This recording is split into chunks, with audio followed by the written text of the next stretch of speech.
Batman, Bruce Wayne, Batman. Or have you met? Not now. From page to screen, what is the story of the Batman from Gotham's future scene? Every character has an origin story. This is the story of Terry McGinnis, the man who will go beyond Batman in Batman Beyond. He is one of the oldest, most iconic superheroes. The world's greatest detective with a batty fashion sense has dominated popular culture since his debut in 1939. In that time, the mythology of Bruce Wayne, the Batman, has been ingrained in our culture. While Batman has gone from campy to cranky, the core elements have never changed. A rich orphan whose parents were murdered in front of him who became the Dark Knight. To break from that formula would surely be folly. Terry McGinnis proved that wrong.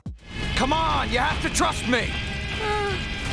With Marvel dominating the moviescape and several DC titles running as successful shows, not to mention adaptations from other imprints, it's hard to imagine a time when comic book content seemed to permanently exist on the razor's edge of fading away. Do you remember a time when a superhero movie not being great was considered the end of the genre?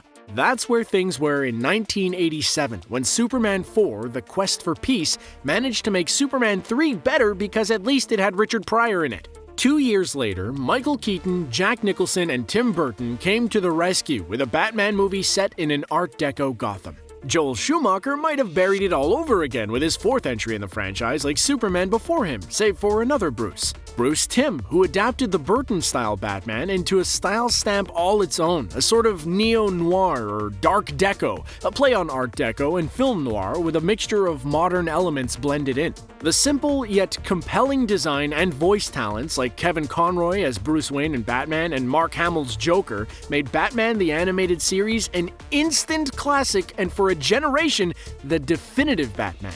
That series and the new adventures of Batman that followed, along with Superman, Justice League, and Static Shock, became the gold standard of animated comic book adaptations. So you'd think that Batman Beyond was a product of that success, the hitmakers given free rein to continue the delivery of those golden eggs. Talking to IGN, Bruce Timm and the creative team behind the DC animated universe tell a different story. In 1997, Timm and Company were brought into the WB head offices and given one simple directive. They wanted a teenage Bruce Wayne. No thing is too perfect that someone won't come along and break it. Youth-oriented shows like Buffy the Vampire Slayer, Dawson's Creek, and Felicity ruled the day. The idea was that Gen X was broke and wouldn't buy anything as they age up, but millennials who were just coming of age might have money.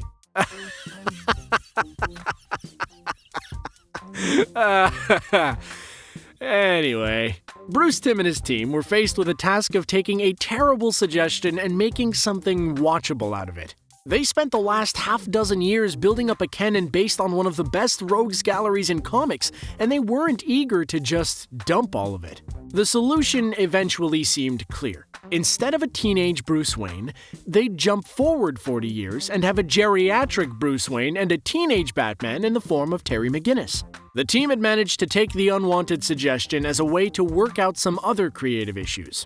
The look of Batman and its related shows had become so iconic and recognizable, it also started to become a bit of a trap for the artists. Designing a future Gotham and a future Batman, they were able to pull from other influences like cyberpunk, itself a style that combines noir elements with near-future technology. The result was an animated series that continued on from the existing animated universe with a genetic link to the original, but its own look and feel. Anyone who thought making Batman younger would push the Dark Knight into caped crusader Batman and Robin territory was in for a shock, as the future only got darker for Gotham. While the studio approved Timm's pitch immediately, over time, the WB's standards and practices really did not, objecting to the dark nature of the show.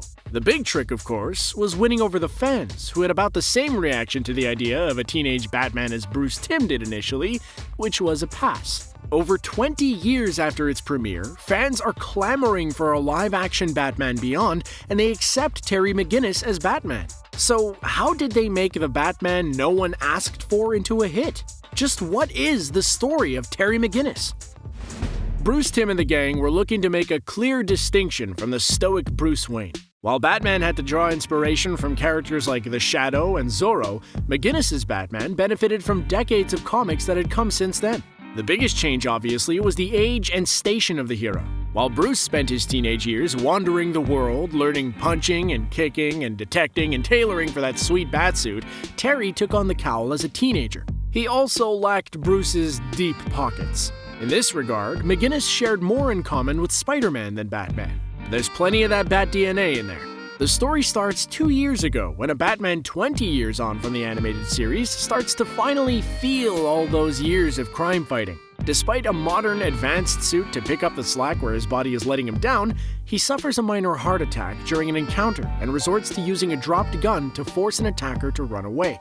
Having crossed an uncrossable line for the man orphaned by a gun-toting mugger, Batman hung up the bat ears for good. Jumping ahead another 20 years, and it turns out when the Bat's away, Gotham is gonna play. While most of Bats' marquee villains also went in for retirement or were retired, Gotham continued down its downward spiral, but now with a cyberpunk sheen to it, with corporations behaving as bad as people in weird costumes. This is the world Terry McGinnis grows up in, eventually joining a street gang before deciding that wasn't the life for him. Not that gangs were done with him though, especially a gang based around Gotham's most famous baddie, the Jokers. A group of Jokers take off after Terry when he tries to do the right thing. On the run, he finds himself on the grounds of a reclusive rich guy with a surly Great Dane and a mysterious past.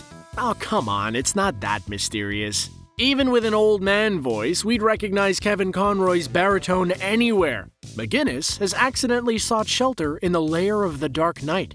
Wayne had fallen out of practice guarding his secret after discovering grumpy old man keeps people away just fine, so McGinnis is able to sort out his secret while hiding from the Jokers. When he finally gets home, he gets the full Luke Skywalker experience. His home has been attacked, his father murdered, his house ransacked, and Joker's graffiti everywhere. But just like it wasn't the Sand People that killed the Barus, it wasn't the Jokers that killed Terry's father. Terry's dad had discovered some shady dealings by his boss, Derek Powers, who now ran Wayne Powers. Who better to solve this than Batman? When Bruce doesn't appear to be interested, even after finding out that Powers was illegally selling poison gas, Terry jumps into the Batsuit and takes Batman out of retirement. After a moment with the remote shutoff and some impassioned pleading, Bruce reluctantly signs on to become the man in the chair for the new Batman, Terry McGinnis. More than just the stiff upper lip and biting wit of Alfred, Wayne also has the task of training his young protege. He's still sharp as ever, it's just that his body has had enough of taking Gotham's worst on the chin.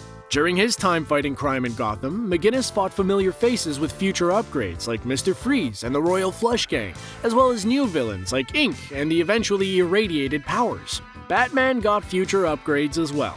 The Batmobile started elbowing into the Batwing's territory by flying, because if we keep predicting a future with flying cars, we might finally get flying cars. Any day now.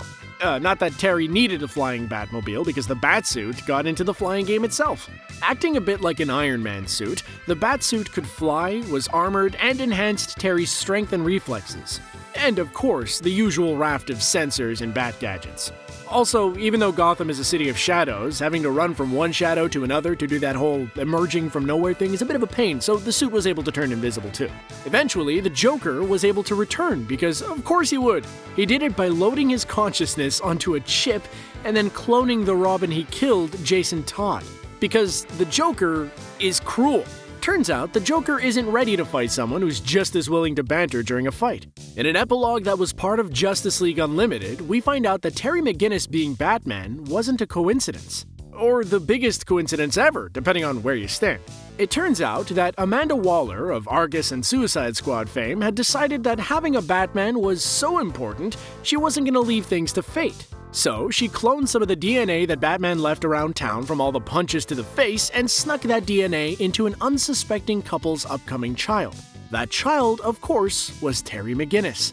She even arranged to have his parents murdered in front of him to activate his full Batman before she thought that was too far even for her.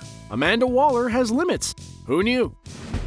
Just like how Harley Quinn started life in the animated show and worked her way into the regular continuity of the comic books, Terry McGinnis has also made his way into the four-color world of comic books. Earths 12 and 992 both have a Terry McGinnis in them waiting to take over the mantle, and in Batman number 700, McGinnis joined the main DC universe as a Batman in waiting. McGinnis' adventures on the printed page have been by and large the same as those on the TV screen.